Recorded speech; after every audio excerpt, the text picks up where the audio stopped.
মোগলাই তো আমরা সাধারণত খেয়েই থাকি রেস্টুরেন্টে, তাই আজ ভাবলাম এই রেস্টুরেন্টের মোগলাইটা বাড়িতে বানালে কেমন হয়।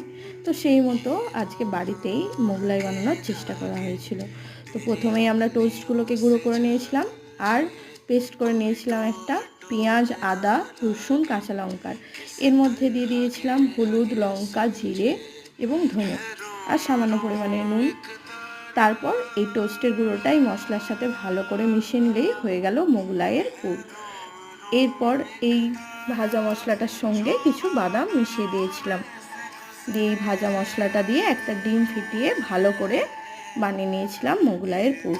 তারপর এই পুরটাকে আমরা একটা রুটির মধ্যে ভালোভাবে বেলে এই পুরটা দিয়ে দিয়েছিলাম। পুরটা দিয়ে ভালোভাবে চারপাশ থেকে রুটিটা আমরা মুড়ে নেব এবং মুড়ে নেওয়ার পর এটা ছাঁকা তেলে দিয়ে তারপর ছাঁকা তেলে গরম গরমভাবে ভেজে নিলেই হয়ে গেল আমাদের মোগলাই পরোটা। তো এইভাবে আমরা প্রথমে ডুবো তেলে এটা ভেজে নেব, দিয়ে তারপর মোগলাইটা কেটে নেব। ব্যাস হয়ে গেল আমাদের ঘরোয়া পদ্ধতিতে মোগলাই। আর এর সাথে আমরা আজকে বাড়িতে বানিয়েছিলাম চানা।